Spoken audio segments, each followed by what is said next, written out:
Hello friends, स्वागत है हमारे यूट्यूब चैनल पर। आज हम इस वीडियो में आईटीसी सूचना एवं संचार प्रौद्योगिकी से प्रीवियस ईयर में आए हुए सभी प्रश्न का अध्ययन करेंगे। तो चलो वीडियो स्टार्ट करते हैं।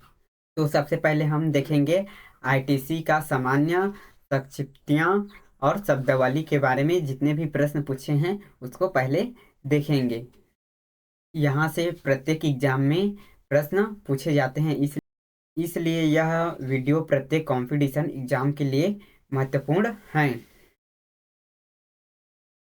पहला है, निम्नलिखित में से कौन सा परिवर्णी शब्द व उसके पूर्ण रूप में सही नहीं है। तो इसमें सही नहीं है उसको देखना है। ए है एस एम एस का शॉर्ट मैसेज स्टोर, इसका फुल फॉर्म है शॉर्ट मैसेज रिस्टोर। तो एसएमएस का शॉर्ट मैसेज रिसोर्स, यह इसका फुल फॉर्म नहीं है, यह गलत है। इसका यूआरएल का फुल फॉर्म है यूनिफॉर्म रिसोर्स लोकेटर और ब्लॉक वेब लॉन्ग। और वीपीपी वीपीएन का फुल फॉर्म है वर्चुअल प्राइवेट नेटवर्क का। तो यहाँ हमारा ए है वह गलत हो जाएगा। यहाँ ए है एसएमएस का फुल फॉर्म है वह गलत हो जाएगा। एसएमएस का फुल फॉर्म है वह शॉर्ट मैसेज सर्विस होता है, ना कि short message storage. Correct answer A होगा, क्योंकि यहाँ सुमिलित नहीं है, उसको पूछा गया है। फिर अगला प्रश्न है, कंप्यूटर स्मृति के निम्नलिखित प्रकारों को तीव्रता से मंद गति के क्रम में लिखिए। तो तीव्रता से में आपको जमाना होगा।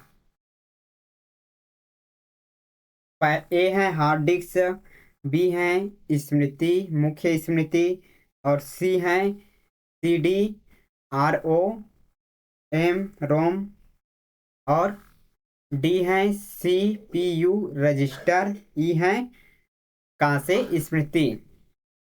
इसको क्रम अनुसार जमाना है। क्रम अनुसार जमाना है तो इसका करेक्ट आंसर हो जाएगा, हम देख लेते हैं। इसका करेक्ट आंसर है वह है डी, इसका करेक्ट आंसर होगा। सबसे पहले क्या आएगा, सीपीयू आएगा, सीपीयू के कांसे स्मृति आएगा, फिर है मुख्य स्मृति, उसके बाद है हार्ड डिस्क, फिर सीडी रोम आएगा। इसका करेक्ट आंसर डी होगा। यहाँ इसका विवरण भी हमने दे रखा है, आप यहाँ इसको पढ़ सकते हो। देखिए, सीपीयू रजिस्टर पहले, उसके बाद मुख्य स्मृति, फिर है सीडी रोम, उसके बाद है कैश स्मृति, फिर है hard disk.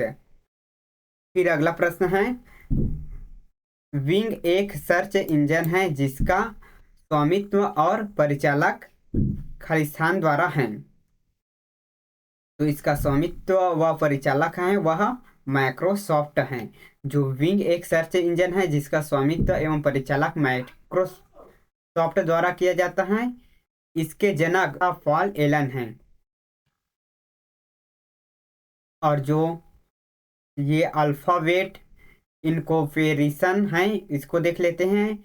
Alphabet incorporation Google की होल्डिंग कंपनी है। यह उत्पादकों प्लेटफॉर्म की विस्तृत श्रृंखला से ओतप्रोत है। यह एक वैश्विक प्रौद्योगिकी कंपनी है।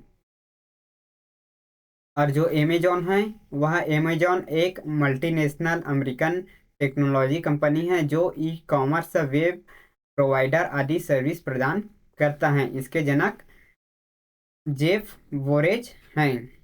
ए है स्पाईवेयर,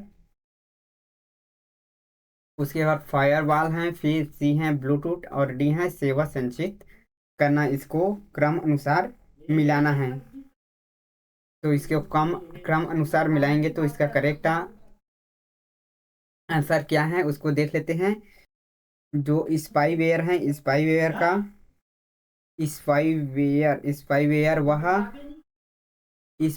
है वह सॉफ्टवेयर जो उपयोगकर्ता को किसी अन्य व्यक्ति के लिए कार्य क्रियाकलापों सूचना प्राप्त करने के लिए स्मृति देता है। फायरवॉल है वह हार्डवेयर या सॉफ्टवेयर जिसे एक नेटवर्क के संरक्षण, डेटा पुष्टि या प्रतिष्ठि हो सकने में नियंत्रण करता है। और जो ब्लूटूथ है वह लघु दूरियों पर डेटा को संचारित करने के लिए उपयोग किए जाने वाले बेकार प्रौद्योगिकी हैं। और सेवा संचित करना है वह है किसी भी नेटवर्क का के हमला जिसे वैश्विक यातायात का अपलवन करना है। यहाँ इसका करेक्ट आंसर है, देख सकते हो।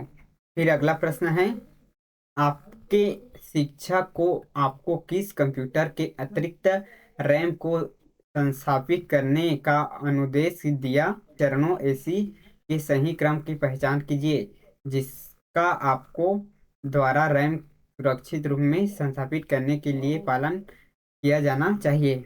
ए है रैम को संस्थापित करना, बी है कंप्यूटर को पावर सप्लाई अलग करना, और सी है क्लाई पर प्रतिस्थैतिक बैंड बांधना।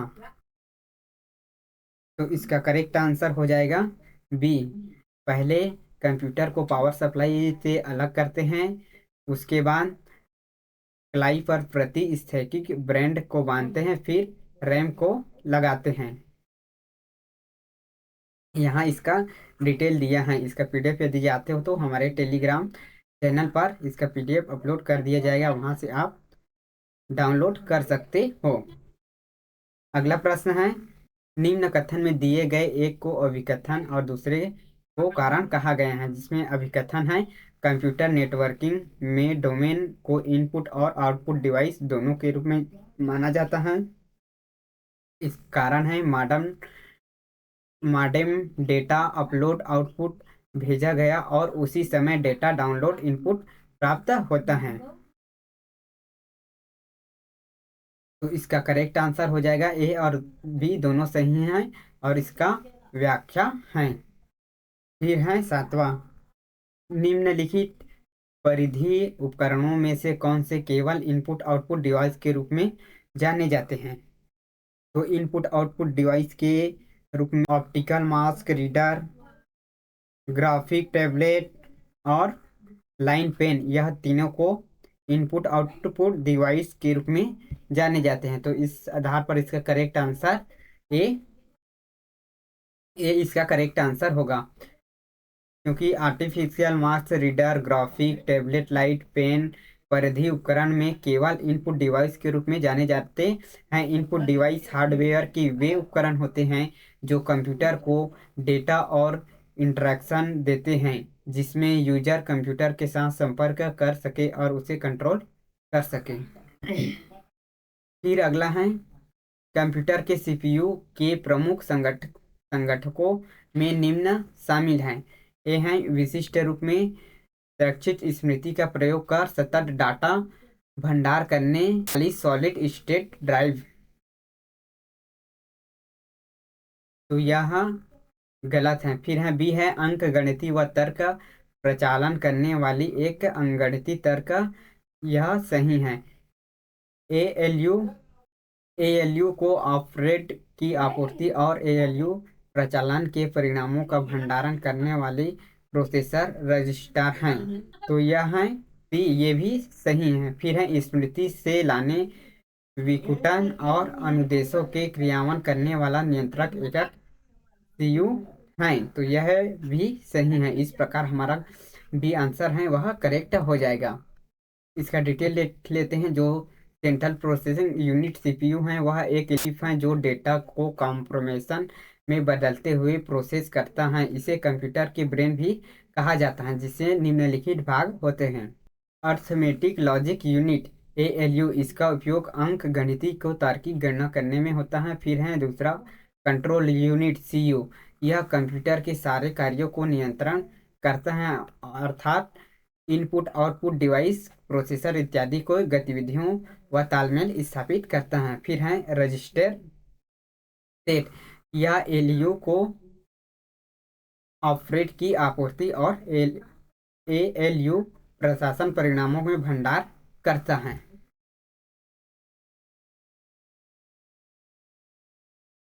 फिर अगला प्रश्न है, निम्नलिखित पेरिफेरल डिवाइसेस में किन्हें केवल इनपुट डिवाइसेस माना जाता है?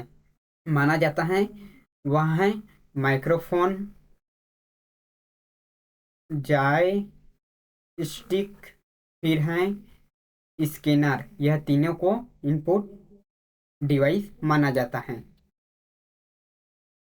इनपुट डिवाइस वह सॉफ्टवेयर हैं जिसके द्वारा हम डाटा को, सूचनाओं को कंप्यूटर में भेजते हैं अथवा जिसके द्वारा यूजर कंप्यूटर को निर्देश देता है। इनपुट डिवाइस कहलाती हैं, जैसे कि mouse, keyboard, joystick, microphone, scanner, tag ball इत्यादि, जबकि प्रोजेक्टर एक आउटपुट डिवाइस है।